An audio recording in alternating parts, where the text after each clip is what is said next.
اور وہ بیشتر دفعہ اپنا منہ جو تھا وہ تمثیلوں میں کھولتے تھے، تشبیہات کے ذریعے سے اپنے شاگردوں کو سکھانے کی کوشش کرتے تھے، اور اس طرح سے ان کو باتوں کو بیان کرتے تھے تاکہ وہ جو چیزیں موجود ہیں ان کے ساتھ ملا کر انہیں باتیں بتائی جاتی تھیں کہ آپ کے ہاں اس چیز کی بڑی اہمیت ہے، اسی طرح سے اس چیز کی اہمیت ہے روزمرہ زندگی سے روزمرہ کی وہ زندگی تشبیہات لے کر.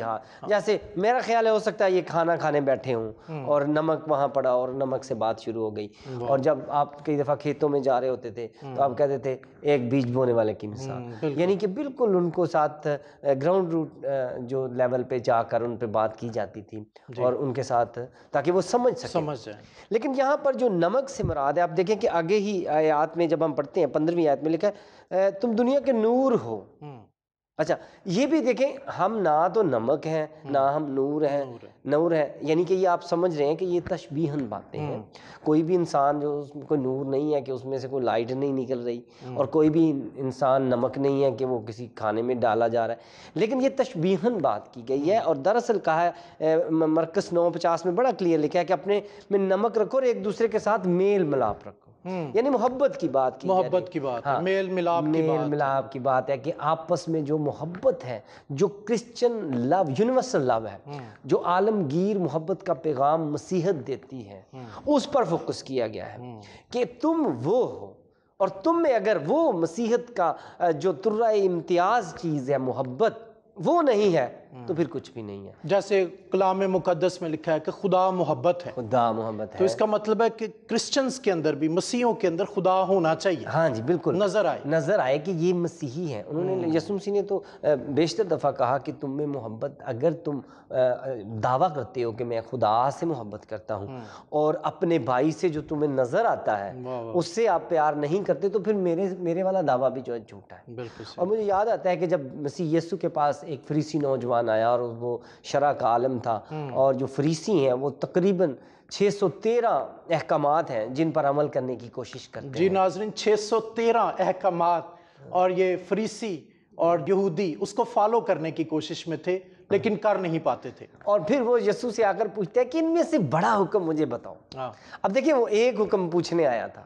مسیح یسوع نے کہا کہ پہلی بات تو یہ ہے کہ خدا سے اپنے سارے دل، اپنی ساری جان اور اپنی ساری عقل سے محبت رکھ، سب سے بڑا حکم. اور دوسرا اس کی مانند، اچھا پوچھنے وہ ایک آیا تھا، بتائیں اسے دو ہیں. اور دوسرا اس کی مانند یہ ہے کہ اپنے پڑوسی سے اپنی مانند محبت رکھ. کیا بات. اب دیکھیں 613 احکامات کا خلاصہ ایک میں دے دیا کہ محبت. جب احکامات دیے جاتے سمندر کو کوزے میں بند کر دیا. ابھی کہہ دیا کہ جب آپ کہتے ہیں بھائی اپنے پڑوسی کے لیے اس کی لالچ نہ کرنا، تم اگر پڑوسی سے یہ کرو تو اسے یہ کرنا، تم اس کے ساتھ یہ نہ کرنا، یہ کرو یہ نہ، یہ سارا کچھ دراصل انسانوں کے ساتھ ہی جڑا ہوا ہے.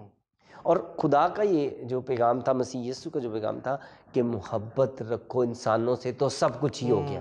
تو جیسے پاسٹر صاحب ہم دیکھ سکتے ہیں کہ یہ جو خدا نے موسوی شریعت میں 10 احکام جس کو ہم کہتے ہیں وہ دیے، تو ایسے لگتا ہے کہ جیسے وہ ہاریزنٹل بھی ہیں اور ورٹیکل بھی ہیں، افقی بھی ہیں اور عمودی بھی ہیں. خدا کے ساتھ بھی ان کا تعلق ہے اور انسانوں کے ساتھ بھی تعلق ہے. اور یہاں بھی دیکھیں تو کراس بھی ایسے ہی ہے. ہاں جی مسیح ایسے ہی ہے، بالکل بالکل. اگر سلیب کو دیکھا جائے تو ایسے ہی لگ رہا ہے. تو دونوں باتیں ہیں. لیکن آپ نے یہاں بھی دیکھا ہوگا کہ محبت کی بات کی جا رہی ہے اور سمجھ کے ساتھ محبت کرنے کی بات کی جا رہی ہے، اور یہ ہے ریئل اسپرٹ آف کرسچینٹی.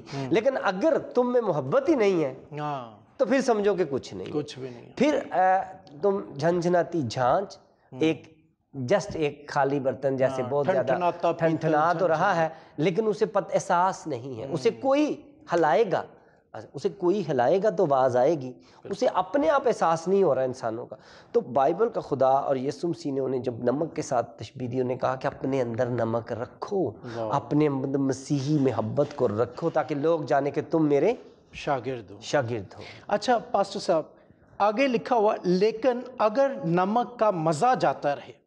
اب سوال جو ہمیں ملے ہیں وہ زیادہ تر یہی تھے کہ سر دنیا کیمسٹ وہ حیران ہے کہ یہ خداوند مسیح نے کیوں بات کر دی، کیونکہ کیمیا کے مطابق، علم کیمیا کے مطابق نمک جو ہے وہ اپنا مزہ، اپنا ذائقہ کھوتا ہی نہیں ہے. تو یہ بات کیوں کر دی اگرچہ کہ وہ خدا ہے، وہ بصیر ہے، وہ پوری دنیا کا علم رکھتا ہے، تو کیا خداوند یسوع کو یہ نہیں تھا پتا کہ یہ نمک کی تو نمکینی جاتی نہیں ہے؟ جاتی نہیں. چل بہت خوبصورت ہے. ناظرین یہ سوال ہم تک آپ کا پہنچا ہے کہ مسیح یسوع نے یہ کیوں کہا کہ اگر نمک کا مزہ جاتا رہے، اور جیسا کہ آپ نے کہا کہ وہ سوڈیم کلورائڈ ہے، اور تو سوڈیم کلورائڈ اپنا بانڈ نہیں توڑتا، لہٰذا یہ امپاسبلٹیز میں ہیں.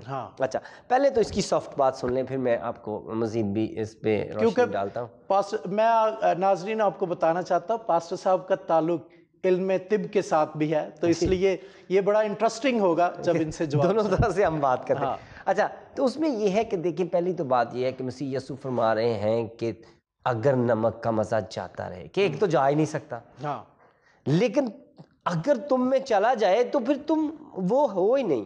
اگر تم میں محبت نہیں ہے تو تم مسیح کے شاگرد ہو ہی نہیں، پھر تو آپ کا تعلق جو ہے وہ بن نہیں رہا. کیونکہ یہ بیسک فرض کریں، یہاں پہ لکھا ہے تم دنیا کے نور ہو، ٹھیک ہے، اور چراغ جلا کر پیمانے کے نیچے نہیں رکھا جاتا. اب جب آپ کو کہا جا رہا ہے کہ تم دنیا کے نور ہو، تمہارا کام روشنی دینا ہے. اب دیکھیں کوئی بھی جو چراغ ہے وہ یہ نہیں کہہ سکتا کہ جی میں نہیں روشنی دوں، یہاں تو وہ چراغ ہی نہیں ہے. اگر اس نے چراغ اپنے آپ کو کہنا ہے کہ میں چراغ ہوں اور لوگ بھی اسے کہہ رہے ہیں، تو پھر اسے روشنی پھوٹنی چاہیے آف کورس. اور اسی طرح اگر کوئی اپنے آپ کو مسیحی کہہ رہا ہے اور اس میں مسیحی محبت موجود نہیں ہے، تو پھر سب کچھ جو فضول ہے. لہٰذا آپ کو کہا جا رہا ہے کہ یہ امپاسبلٹیز ہیں کہ چراغ اپنی روشنی دینا بند نہیں کر سکتا، کیونکہ یہ اس کے اختیار میں ہی نہیں ہے. بالکل. اسی طرح تم جو مسیحی ہو، تم اپنے اندر نمک رکھتے ہو، نمک رکھو، مسیح محبت کا رکھو، اور نمک کا مزہ جاتا رہے. لیکن میں سمجھتا ہوں کہ آپ کے ابھی بھی آپ کے دل میں سوال ہے کہ اس کو ڈیل کیا جائے کہ نمک کا مزہ تو جاتا ہی نہیں. سائنٹیفکلی اور جو کیمسٹ ہے ان کا بھی کہنا ہے کہ اور جو تجارت سے وابستہ ہے نمک کی لوگ، ان کا بھی یہی کہنا ہے کہ نمک کا مزہ نہیں جاتا. لیکن میں آپ کو بتاتا ہوں کہ یہاں سائنس کی یا بات نہیں ہو رہی، یا کیمسٹری کی بات نہیں ہو رہی، یہاں پہ تشبیہات کو استعمال کیا جا رہا ہے، بلکہ فیت، عقیدہ اور مذہبی معیار کی بات کی جا رہی ہے. اور جس کو نمک کے ساتھ تشبیہ میں آپ کو سمجھاتا ہوں. فرض کریں آپ پاسٹر ہیں، آپ بشپ ہیں، آپ ریورنڈ ہیں، آپ رائٹ ریورنڈ ہیں، آپ مبشر ہیں، آپ ایک اپولوجسٹ ہیں، آپ ایک بائبل ٹیچر ہیں، لیکن یہ سب کچھ تو ہے، لیکن اگر آپ میں مسیحی محبت نہیں ہے اور تو پھر کچھ نہیں ہے. کیا بات، آپ کی ڈگریاں موجود ہیں، آپ کی فائل میں بالکل صحیح سرٹیفکیٹ ہے، اور آپ کی وہ BTH کا بھی ہے، آپ نے MDiv بھی کیا ہوا ہے، اب تو آپ کو ریورنڈ کا خطاب بھی مل گیا ہے. یعنی اس کا مطلب یہ ہوا کہ ہم خدا کے بارے میں تو جانتے ہیں، لیکن خدا کو پرسنلی نہیں جانتے. ہاں جانتے، اور ہم اس کی جو خاص اپنے اندر یونیورسل لو ہے اسے ایکسپریس نہیں کر رہے، اور آپ ایک کلرک بن کے رہ گئے ہیں.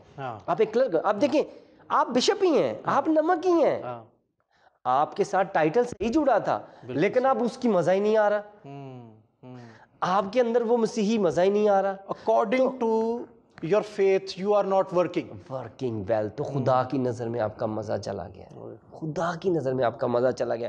اور پھر آپ سے اگر کوئی پوچھے گا جی آپ کے جب ڈاکومنٹس دیکھیں گے تو بالکل پورے ہیں، آپ بالکل بشپ ہی ہیں، آپ کی جو ویریفیکیشنز ہیں، آپ کو ordain بھی کیا گیا ہے، لیکن آپ کے اندر وہ مزہ نہیں ہے، آپ خود ان تعلیمات پر عمل نہیں کر رہے، آپ کی زندگی میں گناہ ہے، آپ کی زندگی میں غفلت ہے. تو پھر اسی طرح نمک کی اگر بات کریں، نمک کی ہی میں چلیں دوبارہ سے نمک کی ہی بات کرتے ہیں.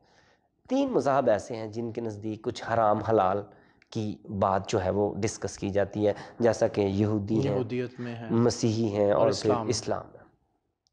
فرض کریں نمک پڑا ہے اور اسے کتا چاٹ جاتا ہے نمک ہی، اب استعمال کریں گے آپ؟ میں تو کم از کم نہیں کروں گا. میرا خیال ہے یہودی بھی نہیں کریں گے، اور وہ اسے کیا کہیں گے، اسے اٹھا کے پھینک دیں گے باہر. اب آپ ایک کیمسٹ کو لے آئیں اور اسے کہیں ذرا ٹیسٹ کریں، ہے نمک ہی؟ تو ہے تو نمک ہی ہے، لیکن اس کا مزہ چلا گیا، آپ کی نظروں سے وہ گر گیا ہے. تو آپ کب خدا کی نظروں میں گرتے ہیں؟ خدا نے آپ کو وارن کیا ہے، ایک مسیحی ایماندار کو وارن کیا، اپنے شاگردوں کو وارن کیا تھا کہ بھائی میں نے چن تو لیا ہے 12 کو، تمہیں نامزد بھی کر دیا، میرے شاگرد ہو، آئندہ تم بھی لوگوں کو چنو گے، تم پاسٹر بھی ہو، ریورنڈ، بشپ، سب کچھ ہو، واقعی ہو، لیکن اگر مسیحی محبت تم میں ختم ہو گئی ہے تو پھر میری نظروں سے تم گر گئے۔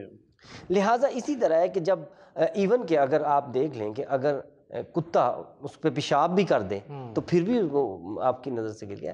آپ فرض کریں چاکلیٹ کھا رہے ہیں، آپ کے ہاتھ سے گر گئی ہے، بالکل، تو اسے گندی ہو گئی، اب آپ نہ تو آپ کھائیں گے، اپنے بچے کو بھی نہیں کھانے دیں، کبھی بھی نہیں، حالانکہ وہ ٹیسٹ کروا لیں ہے چاکلیٹ ہی، چاکلیٹ ہے، بالکل صحیح، تو نمک نمک ہی ہے، لیکن آپ کی نظروں میں گر گیا ہے، آپ اب اس کو قبول نہیں کر رہے بطور نمک، بالکل صحیح، آپ اسے قبول نہیں کر رہے بطور چاکلیٹ، آپ اسے قبول نہیں کر رہے۔ لہٰذا جب ملاوٹ، اب آپ سمجھ گئے ہوں گے، بالکل صحیح، ملاوٹ اور غلاظت آپ کی زندگی پر لگ جاتی ہے تو خدا کی نظروں میں آپ گر جاتے ہیں اور پھر آپ گرتے گرتے جاتے ہیں۔ اچھا پاسٹر صاحب، میرے ذہن میں سوال ایک آ رہا ہے، نمک کے فائدے بہت سارے ہیں، جی اب میں سوری پھر واپس آ گیا ہوں جی، کوئی بات نہیں، کہ نمک جو ہے وہ کھانے کو مزیدار کرتا ہے، جی، نمک جو ہے وہ جراثیم کش ہے، وہ پرزرو کرتا ہے فوڈ کو، دوسری چیزوں کو، نمک قربانیوں کا حصہ بھی تھا، عہد باندھتے وقت بھی استعمال ہوتا تھا، کھانے کو مزیدار بناتا ہے، نمک نومولود جب بچہ پیدا ہوتا ہے تو اس کی صفائی اور اس کی تقویت کا باعث بھی ہے، نمک خالص اور امیزش چیزوں سے پاک کرتا ہے، خالص بنا دیتا ہے، امیزش سے، ہاضمے کو بھی تیز کرتا ہے، ہاضمے کو تیز کرتا ہے۔ اب آپ کہہ رہے ہیں کہ ایک کتا چاٹ گیا ہے، تو اب مطلب یہ کیا بات آپ کر رہے ہیں، مجھے تھوڑی سی اور ذرا الیبوریٹ کریں۔ ہاں دیکھیں، مطلب یہ ہے کہ نمک کا استعمال جو تھا یہودی رسم و رواج میں اور مذہبی تقریبات میں بھی، جیسا کہ آپ بیان کر چکے ہیں، خدا کہہ رہا ہے کہ تم وہ نمک ہو، تم نے ہر حصے میں تم نے اس دنیا پر اثر انداز ہونا ہے، اگر کوئی صفائی کا مسئلہ سمجھانا ہے لوگوں کو تو وہ بھی تم نے سمجھانا ہے، طہارت کے لیے بھی تم نے سمجھانا ہے، تم نے اگر کوئی میڈیکل کی بات آ گئی ہے، لوگوں کو کسی بیماری سے آگاہ کرنا ہے تو وہ بھی تم نے بتانا۔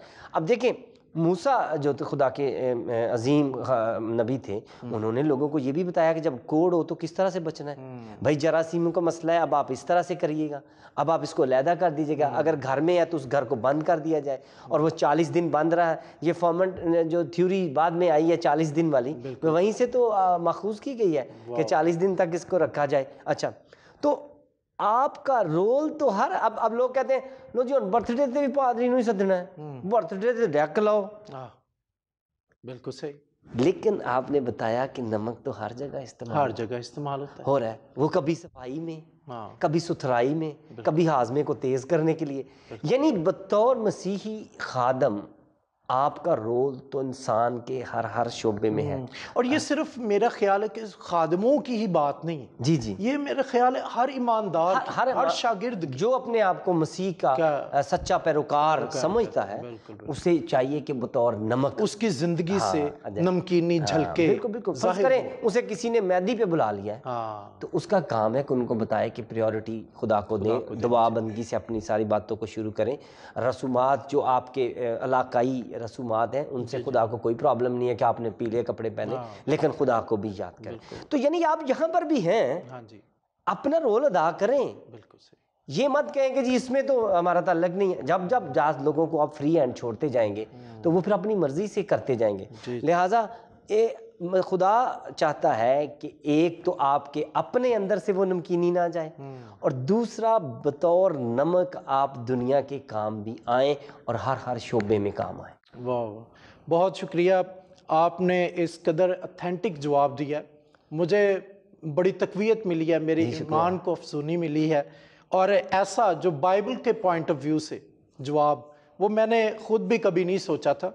تو ناظرین، یقیناً آپ کو بھی آپ کے ان سوالات کا جواب ملا ہوگا اور آپ نے برکت پائی ہوگی۔ تو ابھی ہم پادری صاحب اگلے پوائنٹ کی طرف چلتے ہیں، متی کی انجیل 5واں باب اور اس کی 14ویں آیت۔ آپ نے ذکر بھی کیا پہلے بھی، تم دنیا کے نور ہو۔ اب ایک جگہ پر خداوند مسیح نے یوحنا کی انجیل 9واں باب اس کی 5ویں آیت میں کہا، جب تک میں دنیا میں ہوں دنیا کا نور ہوں۔ جی بالکل۔ تو اب یہ کیا تضاد نہیں نظر آ رہا کہ یسوع مسیح ایک جگہ پر اپنے آپ کو دنیا کا نور کہہ رہے ہیں اور دوسری جگہ پر وہ شاگردوں کو بھی کہہ رہے ہیں، ہمیں بھی کہہ رہے ہیں کہ تم دنیا کے نور ہو. تو یہ کیا بات ہے؟ نور پھر کون ہے؟ کیا یسوع مسیح نور ہے یا ہم نور ہیں؟ ہاں، بہت خوبصورت سوال ہے سمجھنے کے لیے. بظاہر تو واقعی تضاد نظر آ رہا ہے کہ ایک طرف کہا گیا کہ تم دنیا کے نور ہو، اور پھر مسیح یسوع کہہ رہے ہیں کہ میں دنیا کا نور ہوں.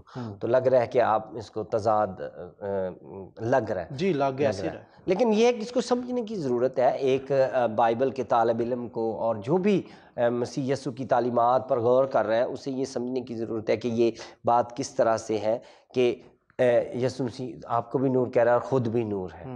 دیکھیں پہلا کرنتھیوں 12 باب اس کی 27 آیت میں پڑھنا چاہوں گا.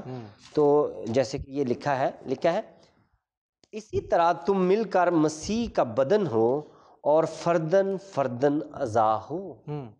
اب مسیح کا بدن ہے ہم، بالکل. تو اگر وہ نور ہے تو ہم میں بھی تو اس نور کی جھلک جو ہے وہ نظر آنی چاہیے نا، کیونکہ وہ بدن کا سار ہے. ہاں، اور وہ بدن کا سار ہے، وہ نور ہے، اور وہ چاہتا ہے کہ ہم اس روشنی کو اب منعکس کریں، اب اس کو ریفلیکٹ کریں. اور واقعی منبع تو وہ ہے، منبع وہ ہے. اور لیکن اگر آپ رومیوں 12:5 میں بھی دیکھتے چلیں، رومیوں 12 باب اس کی 5 آیت میں لکھا ہے اسی طرح ہم بھی جو بہت سے ہیں مسیح میں شامل ہو کر ایک بدن ہیں اور آپس میں ایک دوسرے کے اعضاء. یعنی کہ ہم سب ایک بدن بن گئے ہیں اور مسیح کلیسیا کا سر ہے، ہم آپس میں بدن ہے. تو پھر وہ نور ہے تو ہم میں سے بھی تو نور کی روشنی جو ہے، اس نور کی جو روشنی ہے، اس کی جو یونیورسل لو کی روشنی ہے، مسیحی جو تعلیمات ہیں وہ ہم میں سے منعکس ہو کر دنیا کو نظر آنی چاہیے. لیکن پادری صاحب میرے ذہن میں ایک سوال اٹھ رہا ہے کہ یسایہ 53 باب میں لکھا ہوا ہے کہ وہ اس کو مارا گیا، اس کا چہرہ بگاڑ دیا گیا، وہ مرد غمناک، رنج کا آشنا، آدمیوں میں حقیر و مردود، اور اس کے شکل بگڑ گئی. تو وہ نور پھر کیسے وہ جھلکا ہے؟ کیسے پتا چلا ہے کہ وہ نور ہے اور دنیا کا نور ہے؟ ہاں دیکھیں، یہی تو دنیا نے اب دیکھا ہے کہ وہ کس طرح سے دنیا کا نور ہے، کہ پوری دنیا جو ہے اس کے پیروکاروں کے زیر سایہ ہو گئی ہے. اب دیکھیں کہ دنیا میں دنیا کے ہر شعبے میں خدا نے مسیحوں کو برکات دی ہیں اور وہ ہر شعبے میں چمک رہے ہیں. پاسٹر سے پہلے میں یسوع مسیح کے بارے میں ٹھیک ہے، میں وہی کہہ رہا ہوں کہ دیکھیں کہ صلیب پر جو اس کی حالت بن گئی، جی اس کے تو اپنے چھوڑ کر بھاگ گئے. ہاں ٹھیک ہے، وہ تو بلکہ اندھیرا ہی اندھیرا ہو گیا وہاں. ہاں جی، لیکن چونکہ اس وقت جو سورج تھا اس نے کہا کہ دنیا کا نور تو یہ ہے، اور جب اس کو یہ مار رہے ہیں تو میں تو اس سے روشنی لیتا ہوں، تو اس نے بھی اپنی روشنی دینا بند کر دی. لیکن جب مسیح یسوع تیسرے دن جی اٹھے تو پھر وہ جو روشنی ہے جو چمکی ہے، اور لوگوں نے اچھا اب کیا انہیں یہودی وہ جو تھے رومی حکمران جو تھے پھر کیوں نہیں گرفتار کر لیا؟ کر لیتے، پھر کر لیتے. لیکن چونکہ اب وہ ہار گئے تھے، نفسیاتی طور پر ہار گئے تھے. اس کہانی میں بظاہر لگتا ہے کہ ہیرو مر گیا. تو کسی نے مجھے کہا کہ جی یہ اس کہانی میں نا جو مسیح یسوع کی صلیبی موت کی کہانی ہے، ساری کہانیوں میں تو ہیرو زندہ رہتے ہیں اور ہیرو کی بڑی بات ہوتی ہے، اور آپ نے پہلے ہیرو کو مار دیتے ہیں اس میں. لیکن یہاں پہ ہیرو جب مرتا ہے تو دراصل وہ ایک آخری انہیں پیغام دینے جا رہا تھا کہ تمہارا جو ایک موت پر تمہیں بڑا یقین ہے کہ جو مر گیا سمجھو ختم، اور اب میں تمہیں بتانے جا رہا ہوں کہ میرا اختیار موت پر بھی ہے. لوگ موت کو ڈیسٹنی سمجھتے، بس اس سے آگے کچھ نہیں. اس کے اور پھر جب انہوں نے دیکھا کہ یار اس کو مار بھی دیا اور پھر بھی یہ زندہ ہے، تو اب اس سے بڑھ کر ہم کیا کریں؟ کیا بات، اینڈ ہو گیا نا. تو پھر یسوع مسیح کی جو روشنی وہاں پر چمکی اور پھر وہ رک نہیں سکی، اور وہ پھر 12 اور پھر 72 اور پھر 500 اور پھر 3000 ان کے ساتھ مل کے دن بدن جو ہے وہ اس کی روشنی کو لوگ قبول کرتے جا رہے ہیں، اور اس کی روشنی جو ہے وہ چمکتی جا رہی ہے. لہٰذا ہمیں اب مسیح دعوت دے رہے ہیں کہ تم بھی میرے جیسے بنو. مسیح ہمیں دعوت دے رہے ہیں. یعنی ایک تو یسوع مسیح خود نور ہے، ہاں جی، کہ اس نے بھلائی کے کام کیے، معجزات کیے، مردوں کو زندہ کیا، اور دوسری بات کہ اس نے ہمیں اختیار دے دیا. ہاں مردوں میں سے جی اٹھا. جی جی کہ تاریکی کی قوتیں موت کی طاقت اس کو دبا نہیں سکی اور وہ نور بن کر نکلا. جی بالکل. اور اس نے ایسے ہی وہ نور ہمارے اندر ڈیلیور کیا. تو دیکھیں کہ اب وہ چاہتے ہیں، مسیح یسوع چاہتے ہیں کہ اب یہی نور ہم میں نظر آئے. اگر رومیو 8 باب اس کی 29 آیت میں پڑھوں گا تو وہاں پہ لکھا ہے کیونکہ جن کو اس نے پہلے سے جانا ان کو پہلے سے مقرر بھی کیا کہ اس کے بیٹے کے ہم شکل ہوں. اب دیکھیں کہ مسیح یسوع کے ہم شکل بننے کے لیے ہمیں دعوت دی جا رہی ہے کہ اگر وہ نور ہے تو ہم نے بھی نور بننا ہے اس دنیا کے لیے. کیونکہ اب تو مسیح یسوع جو ہے اس دنیا سے چلے گئے اور اب وہ ہمیں کہہ کے اختیار بھی دے کے اور انہوں نے کہا کہ تم نے نور بننا ہے. آگے لکھا ہے تاکہ وہ بہت سے بھائیوں میں پلوٹھا ٹھہرے، اور جن کو اس نے پہلے سے مقرر کیا ان کو بلایا بھی، اور جن کو بلایا ان کو راست باز بھی ٹھہرایا، اور جن کو راست باز ٹھہرایا ان کو جلال بھی بخشا. دیکھیں نور تو انہیں بخش دیا تھا.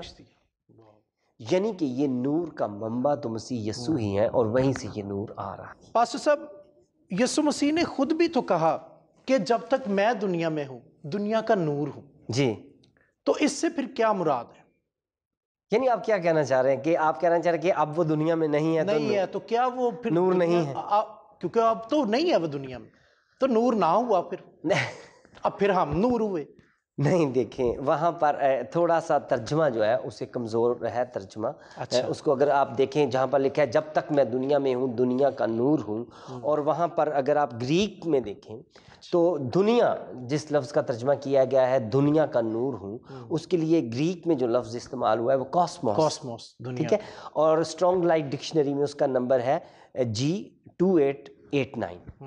G28 یعنی کہ یہ گریک کا لفظ ہے اور اسٹرانگ لائٹ ڈکشنری کے مطابق اس کا کاسموس ہے. اور کاسموس کا جو دنیا میں آج مطلب ہے یا انگلش میں جو اس کو یوز کیا جا رہا ہے وہ بطور کائنات.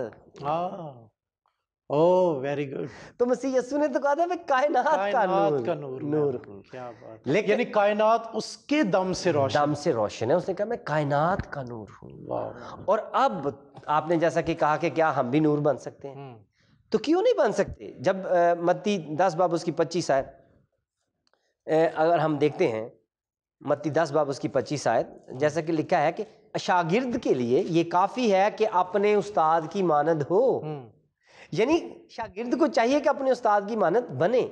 اب ہم جو شاگرد ہیں یا شاگردوں کے شاگرد ہیں یا ان کے وسیلہ سے، تو ہمیں بھی نور بننا ہے.